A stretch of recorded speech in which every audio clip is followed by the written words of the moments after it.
गरीब बहू की सस्ती वर्सेस अमीर बहू की महंगी रसोई। आज तो ताजी ताजी टमाटर की चटनी और रोटी बनाऊंगी। बहू 2 टमाटर और तोड़ ले तू, इतनी अच्छी टमाटर की चटनी बनाती है, कहीं मुझे खाने को नहीं मिली तो। अरे माँ जी मिल जाएगी मिल जाएगी।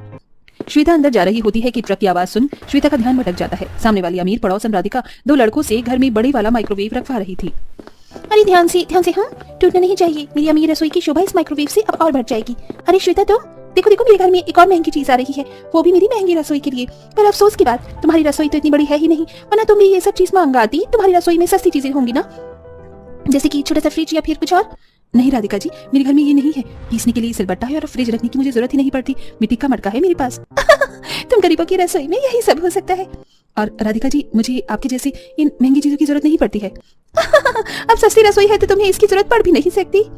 मजाक उड़ाकर राधिका अपने घर के अंदर चली जाती है और श्वेता अपनी झोपड़ी के अंदर की मिट्टी के चूल्हे पर खाना बनाती है, जिसकी खुशबू सामने वाले पड़ोस के घर में चली जाती है। और श्वेता अपनी सास और पति को खाना खिला रही होती है। ये लीजिए माँ जी, और फुल्की लीजिए ना, टमाटर की चटनी के साथ अच्छा लगता है। और आप भी ले लीजिए। अरे बिल्कुल बिल्कुल, मैं तो जरूर खाऊंगा। श्वेता खाना परोसती है कि राधिका की सास सुमित्रा आ जाती है। अरे माफ कीजिएगा, खाने के टाइम पर आपको सुबह सुबह परेशान करने आ गई। वो क्या है ना, श्वेता बहू की रसोई से मुझे खाने की बहुत अच्छी खुशबू आ रही थी। क्या श्वेता मैं तुम्हारे हाथ की बनाई हुई रोटी सब्जी खा सकती हूँ? अरे आप आइए ना, बैठिए, मैं आपको अभी खिलाती हूँ। पर आज मैंने सब्जी नहीं बनाई, रोटी के साथ टमाटर की चटनी बनाई है।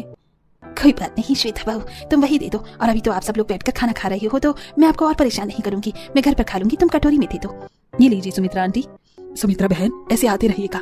जरूर जरूर। सुमित्रा चटनी की कटोरी लेकर अपने घर चली जाती है, जहाँ बहू की पापड़ जैसी रोटी के साथ वो ये खाने लगती है। उसी वक्त राधिका, ओह माय गॉड माँ जी, अभी क्या कर रही हो? उन गरीबों के घर से खाना लेकर आई है क्या? इसकी क्या जरूरत थी? क्या मैंने आपके लिए खाना नहीं बनाया? तू खाना तो बनाती है बहू, लेकिन अच्छा खाना कब बनाती है ये बता दे। अपनी सब्जी खुद में ना तो तड़का अच्छे से होगा, ना नमक ना मिर्च। तेरी बनाई हुई सब्जी तो उबली हुई लगती है, ऊपर से रोटी भी कड़क बनाती है। देख कैसे पापड़ की तरह टूट रही है। पता नहीं कब तुझे खाना बनाना आएगा। रसोई में तो दिन रात पैसा फूकती है, फिर भी सामने वाली श्वेता की सस्ती रसोई की तरह तू खाना नहीं बना पाती।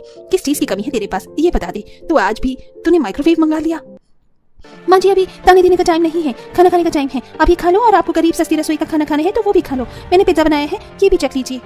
नहीं रहने दे, अभी मैं चटनी से ही खाना खाऊंगी।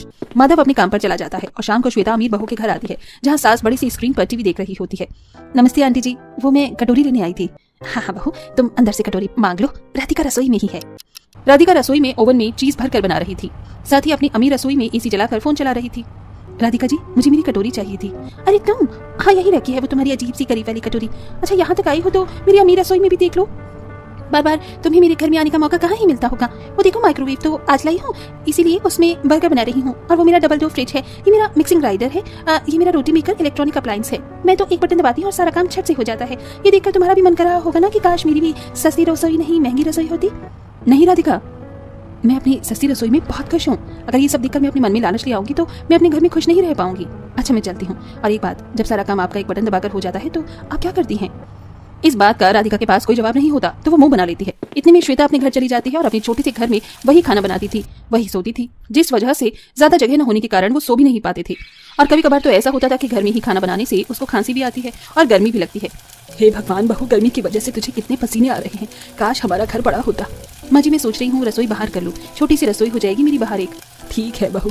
ये बोलकर श्वेता आंगन में ही एक छोटी सी रसोई बना लेती है, जहाँ मिट्टी का चूल्हा भी होता है और घास फूस और तंबू भी लगा देती है, जिससे कि उसे आंगन में काम करने पर धूप न लगे। जब वो खाना बना रही होती है तब राधिका उसकी सस्ती रसोई में मिट्टी झड़ने पर मजाक उड़ाती है, जिसका जवाब सुन राधिका का मुंह बन जाता है और सुमित्रा उसे घर में ले जाती है। शाम को श्वेता बाजार से खराब सब्जियों में से सस्ती सस्ती सब्जियां छांट कर लाती है, तो वहां पर भी राधिका उसका मजाक बना देती है। फिर उसी सस्ती सब्जी की श्वेता अपने घर में सब्जी बनाती है। तभी माधव, आहा वाह श्वेता, घर में स्थिति ठीक नहीं है, पैसों की कमी है, उसमें भी तुम इतना अच्छा खाना बनाकर खिला देती हो। कसम से पेट तो भर जाता है लेकिन मन नहीं भरता। यही तो मेरी बहू की सस्ती रसोई की खूबी है। अरे आप ऐसी तारीफ करके मुझे चने के झाड़ पर मत चढ़ाइए। पूरा परिवार गरीबी में भी खाना खाकर खुश रहता है। वहीं अमीर बहू अमीर रसोई में खाना बनाकर भी अपने घर वालों को खुश नहीं रखती थी। कभी खाना जला दिया करती तो कभी बेस्वाद खिलाती थी। सास के डांटने पर भी राधिका ढंग से खाना नहीं बना रही थी। फिर वो बाहर से इंस्टेंट पैकेट फूड खरीद कर ले आती है, जिसे वो अपने घर वालों को गर्म करके खिलाती है। छी, ये क्या है राधिका, ये खाना खराब क्यों लग रहा है मुझे? ये तुमने अभी बनाया है ना, इतना खट्टा खट्टा क्यों लग रहा है? हे भगवान राधिका, ऐसा करेगी? मैं तुझे कितना प्यार से समझाती हूँ, फिर भी तू खाना नहीं बनाती। ये तूने पैकेट वाला खाना गर्म करके दिया है ना, जो पहले से ही सड़ा हुआ है। तेरे से ये भी चेक करके लाया नहीं जाता। हाँ, नहीं बनता मुझसे अच्छा खाना, क्या करूँ? मैंने सोचा आपको पैकेट वाला खाना खिला दूंगी, लेकिन ये भी अच्छा नहीं है। बेहतर होगा राधिका तुम धीरे धीरे खाना बनाना सीख लो, क्योंकि ऐसे गुजारा करना बहुत मुश्किल है। माँ भी सामने वाले गरीब घर की तारीफ करती है, थोड़ा तो इंस्पायर हो जाओ। तुम्हें अपनी अमीर रसोई में जो जो चाहिए था, एक 5 स्टार होटल किचन बनाने के लिए, वो सब कुछ मैंने दिया। और तुमने, इंसान अच्छा अच्छा खाना खाएगा तभी तो खुश रहेगा। अगर यही बनाकर खिलाओगी तो छोड़ो, मुझे बहस नहीं करनी तुमसे। आलोक गुस्से से कमरे से चला जाता है। तभी सास, बहू मैं जानती हूँ तू खाना अच्छा नहीं बना पाती, लेकिन देख कर तू YouTube वीडियो से तू अच्छा बना ले। देख, कल मेरे कुछ पुराने दोस्त आ रहे हैं, उनके लिए तुझे अच्छा खाना बनाना ही होगा। कल मेरी नाक मत कटवा देना, खाने में दही भल्ला, छोले, पूरी चावल, एक शरबत और मीठी चीज बना देना। कर देगी इतना ना बहू? जी माँ जी। अगले दिन सुमित्रा के दोस्त आने को थे और राधिका अपनी अमीर रसोई में खाना बना रही थी। जहाँ आटे में ज्यादा पानी डल गया था, मिक्सी में जूस बनाने में पूरी रसोई गंदी हो जाती है, वहीं उसकी सब्जी भी जल जाती है। ये देख राधिका परेशान होती है। हे भगवान, मुझसे क्या हो गया? लास्ट मिनट पर इतनी बड़ी गलती। एक तो मैंने खाना भी जला दिया, रसोई भी गंदी कर दी, और माँ जी के दोस्त आते ही होंगे। सही बोला था इन्होंने, और माँ जी ने, मुझे सच में खाना बनाना ही नहीं आता। श्वेता बहुत अच्छा खाना बनाती है, इस वक्त वही मेरी मदद कर सकती है। राधिका फौरन श्वेता के पास जाकर खाना बनाने की मदद मांगती है। तुम चिंता मत करो राधिका, मैं अभी थोड़ी देर में सब कुछ तैयार कर देती हूँ। तुम जब तक अपनी रसोई साफ कर लो, मैं वहां लेकर आ जाऊंगी। शुक्रिया श्वेता। श्वेता फटाफट से चूल्हे पर खाना बनाना शुरू करती है और दूसरा चूल्हा बनाकर उस पर पूरी छानती है। करीब 40 मिनट में श्वेता सब कुछ बनाकर तैयार कर देती है और राधिका को दे देती है। राधिका जब अपने घर में आए मेहमानों को खाना खिलाती है तो सब बहुत खुश होते हैं।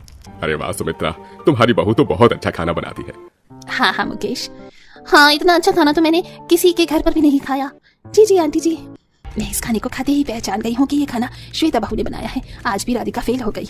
वो सब खाना खाने के बाद चले जाते हैं और बहू को जो पैसे देकर जाते हैं वो राधिका श्वेता के हाथ में रखती है। तभी वहां सुमित्रा आ जाती है। बहू तुझे आज के लिए काम दिया था, वो भी नहीं हुआ। माँ जी मैंने पूरी कोशिश की, लेकिन लास्ट में सब कुछ खराब हो गया। खाना जल गया था, वक्त नहीं था। वो तो अच्छा हुआ श्वेता ने मेरी मदद कर दी। ये बहुत अच्छे दिल की है। सच कहूँ तो अमीर रसोई में कुछ नहीं होता, खाना बनाने वाले के हाथ में कला होनी चाहिए, जो मुझ में नहीं है। इसीलिए इन पैसों पर श्वेता तुम्हारा ही हक है। एक बात और, क्या तुम मुझे अपने जैसा खाना बनाना सिखाओगी ताकि मैं अपने घर वालों को खुश रख सकूं? राधिका, मैंने तो बस मदद की है, ये पैसे आपके ही हैं, बाकी मैं आपको खाना बनाना जरूर सिखाऊंगी। इस तरह अमीर गरीब बहू के बीच में सब कुछ ठीक हो जाता है और गरीब बहू राधिका को बढ़िया बढ़िया खाना बनाना सिखा देती है, जिससे वो भी अपने घर में सबको स्वादिष्ट खाना खिलाती है।